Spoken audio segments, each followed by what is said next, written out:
it's the world's quickest nitrous bike. Look at that nitrous bottle. Is that insane or what?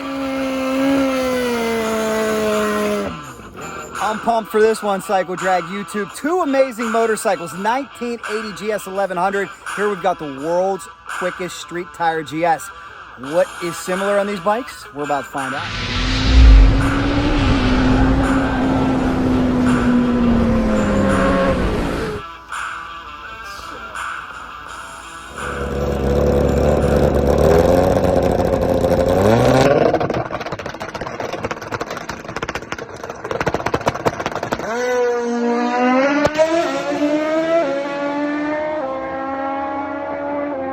Guys, if you follow this outlet, you have watched this beast run deep into the sixes. It's one of the most popular bikes on Cycle Drag. It's been 640, can you believe that? Is there anything left in this combination though? And how far has it really departed from the original machine? Let's explore these issues.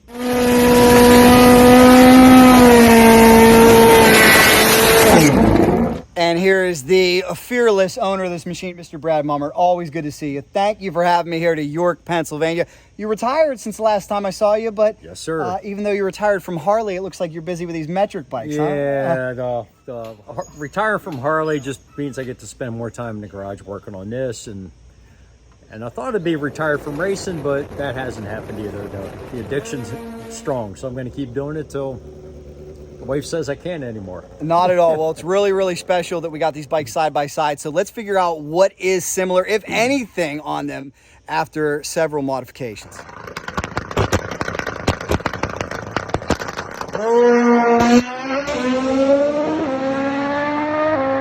Brad, so closest to me, one of the quickest pro street bikes in the world, and that includes Hayabusa's GSXR 1000s. It is the world's quickest street tire GS. Alongside it, the legend, a finally restored 1980 GS 1100, first year for the 4-valve.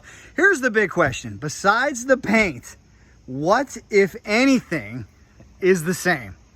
Well, the headlight's the same. The headlight's the same, okay. The same. It's actually an original 80 headlight, chrome cover. The bucket is a stock one also. So these two parts are from 1980. And the taillight lens. The taillight. Other than that, the frame by the rules we have to start with a stock cradle, a stock chassis. Okay. And it's been highly modified to obviously support the amount of horsepower we make today in comparison to the 100 that made. Okay, so it is still a stock cradle though, right? Yes. Technically, even though it's been a stock cradle. It's still got the VIN number on the steering head. It's still got the VIN number. That's all that matters. Yeah, I'm not going to say that it's not been cut up and welded and lots of chromoly plate put in it and additional tubes put in everywhere. But it started off as a stock cradle. And then how about engine cases? Because we know that has been such a hot topic that they're hard to get now. Yes, they are. And NHRA Pro Stock Motorcycles still running the old school GS engine cases. Your engine cases are? Stock GS cases. Now, at one point in time, Suzuki changed the molds around, and this is what they call the new generation GS cases. They don't make them anymore. I got some of the last two sets I think they made or were still available.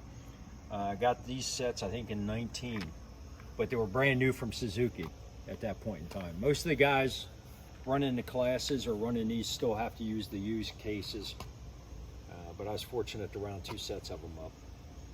All right, so we got headlight, tail light, cradle, cases. Other than that, there's not much that's left over from this beauty, but we're talking about a big difference. We're talking about 100 horsepower back here, 650 horsepower here. Probably 550 to 600 in this one. Okay, very honest of you. Everybody usually throws a few more on there. What are the main factors that enable you to make that much more horsepower over a stock bike? Probably there are a couple big things. Is obviously the displacement. We're at 1655 cc's versus 1100 cc's. Now we could make the motor even bigger, but by rules we're not allowed. So we're stuck at 1655. The cylinder head alone is worth a tremendous amount of horsepower. It's a 4-valve billet cylinder head that Mitch Brown at Monster Race Products makes. So the head means a lot, obviously. The cylinder head, the valves are 36 millimeter intakes, much bigger than what you would get stock. What's stock? Stock? Yes. I think they were 29. 29, wow. I think a big cylinder head on these was like a 31, you know, like your stock casting head. The intake port, there's nowhere, you couldn't make it as nice as this cylinder head. So, and the strength of it, we beat on this thing really hard and we've not had any trouble where we tried to run a stock casting that was highly modified and they just can't take it. I mean, there's so much epoxy involved and so much welding that they just fatigue out. They won't hold up, where this will hold up. Makes a lot of sense. Yeah.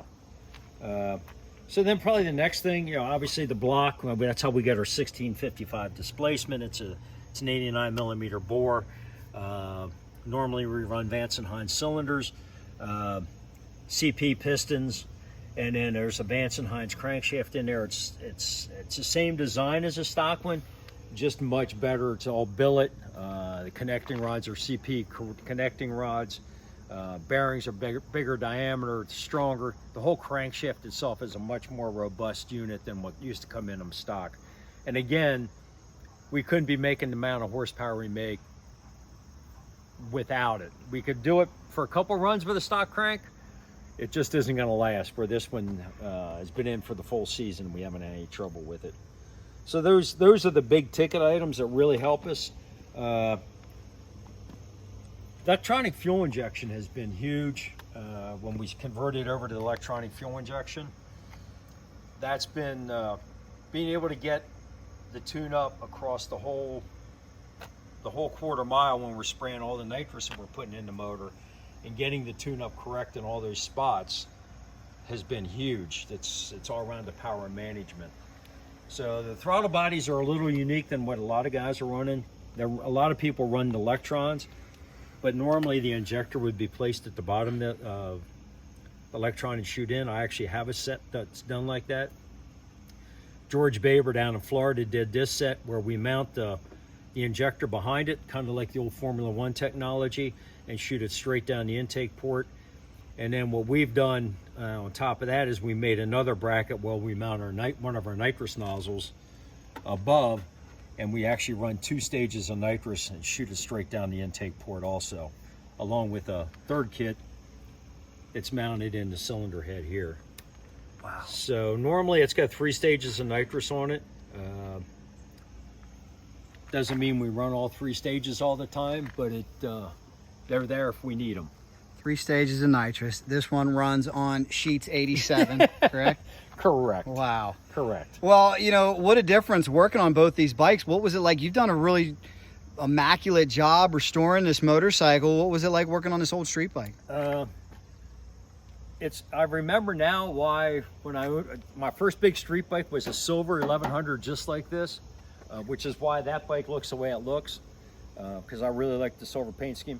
But I just remember now why, when I was working on that back in 1980 and 81, a lot of the parts ended up in the shed or in the trash can because the shit gets in the way. Air boxes, and now the rubbers, all the boots are hard as a rock, and it makes it harder to work on them. All right, Brad, so here's a big question. You've been 640, 220 miles an hour. What is possibly left? Where do you search for performance now? What is untapped? How do you improve? Because I just remember being so amazed when you guys hit the 6s. Yeah. And then all the way on down the line. Here we are at 640. What's left? There's no big chunks of anything left. I think the last time you were here was the year we ran the 640. We started that year off, and the best I think we had run at that point was a 665 at the beginning of 2019. By the end of 2019, we had run a 640. And the bike really didn't change significantly from the beginning of the year to the end of the year. What really had happened was track prep's really, really good. But just refining the combination and getting a better handle on the fuel injection and understanding our tune-up. And I believe any performance gains we get from now on are going to be small incremental improvements.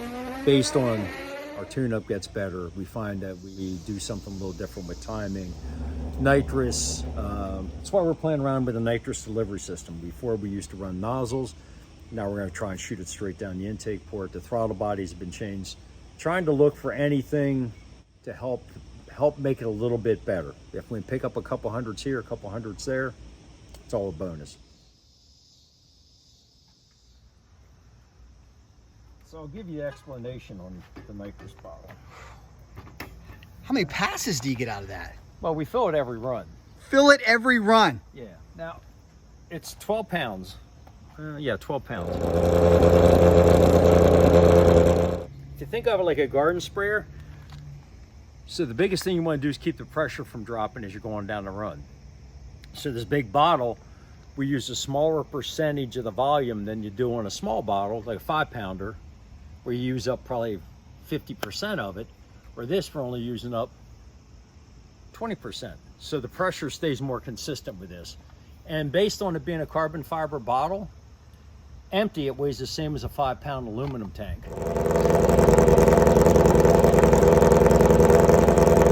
I think one thing's for certain. We know that there is no need for that bottle on the motorcycle to your right. None. Gosh, it's about as big as the fuel tank on the GS. It's, I said 12 pounds of nitrous. So we run 10 pounds in it. Each run? That bottle weighs, when it's full, the way we run it, it's 18 pounds the bottle weighs. Wow. Of that 18 pounds, 10 pounds of it's nitrous. And we use about 2.5 pounds a run.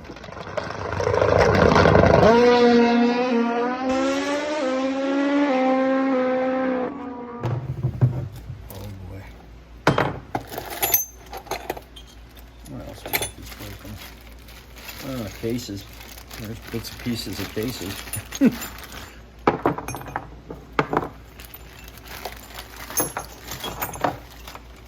All right, so here's a big question that perhaps there are some viewers out there in YouTube land that haven't seen this bike before, and they may want to know, why not a Hayabusa? Why not a ZX14? Why not a GSXR 1000? Because there's a guy out there named Rodney Williford. There's a team, DME. They're very, very fast, turbo Busas. Yeah. Why have you stayed true to this NITROUS GS? Just because we want to be a little different. I'm not saying it's easier to do the Busa application. In some ways it is, because you can go out and buy all the parts. Everything's readily available. Now, to refine it like Rodney and DME have, as far as going as fast as they're going, and some of the other guys, that's them. They really got their handle on it. But this, whether we're buying front ends, all that stuff, we got to make it. So there's some level of passion around. We want to be a little different. Mike and I are both old school guys. I'm 66, Mike's 70, couple years old. So we've been around this shit forever, and we just like it. And I like being the oddball man out there. This isn't for anybody, just everybody. It's an expensive way to go about doing it. That's right.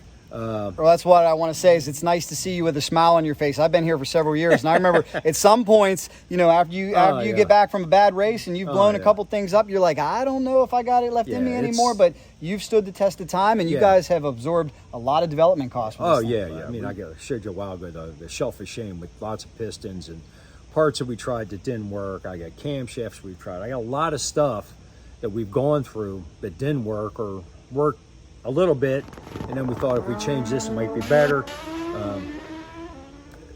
The exhaust pipe alone this year, just because of Jordan, the new kid riding the bike, taller, new rider, he's taller, we had to change the pipe. This is the third version of the pipe that's been on the bike this year. Tried to burn his feet off on the first version, then we changed it. It was a little better, but still wasn't good, so we ended up modifying it again. So those kind of things, you know, it's just, it takes time, money, and mainly time. Mike spends a lot of time working on this. You know, it's always something. We always get. I got a list of items that we want to try. If somebody's can loan us some time and money and machining costs, we got a whole list of things we want to try. Just got to get to them. Oh, it truly is a labor of love, and I don't know if anybody has appreciated how much of your life you have dedicated to this, but it's been a worthwhile cause. I got to tell you, I think I told you the story that I went to Santapod, England, and somebody stopped me. They knew Cycle Drag, and they said, we love the Mummert bike. We love the Mummert bike. So you got a lot of fans out there. So final question for you. I just wonder, the fact that you've stuck with this so long, are people approaching you that want something like this? Do they want you to build them one of these? We've had some people approach Mike about doing chassis in the past. The problem is, if you do a Pro Street legal chassis like we got here, the amount of time it takes to do that, just most people, it can't cost that much. Why does it cost so much? Because it's a GS chassis. Well, you take a stock cradle till you cut all the stuff off you don't need. We're talking probably 8 hours of labor to get the chassis to the point where you start modifying it and start putting bracing back in and all the stuff that you need to do to make it strong. So he has more time in doing one of these chassis than what it would take if he started from scratch and did a Molly chassis. And to be honest, it's not as strong as a Molly chassis. We'd love to be able to run Molly chassis, but by rules it's not allowed, so we got to modify what we got. But anyhow, Understand that. Mike claims he's going to build a couple bikes. We'll see. We'll see. I don't. Okay. That's a good little teaser. Yeah. It's a good little teaser, and I think the nice translation of what he just said is, if you want one, you better bring your checkbook, because it's a lot of hours. They are awesome, guys. Make sure you check them in action. They'll be at the XDA, select grudge events, maybe Valdosta at the end of the year. Not sure yet. Maybe Gainesville. You never know. Yeah. And always covered here on Cycle Drag. So, Brad, thank you very much. Thanks, Anything Jack. else you'd like to pass on before we go? No, all good. I think we're good. Cycle Drag Universe, thank you so much. Is this awesome or what? If you have any questions, leave them below. If you ever had one of these bikes, let us know what your impression is, and send Brad a big congratulations for staying the course, sticking with it. One of our favorite motorcycles as we celebrate 300,000 subscribers. If you like that video, here's another one for you. Subscribe right in the middle, and you know if there's anything past motorcycles, we're in. Cycle Drag rolls on.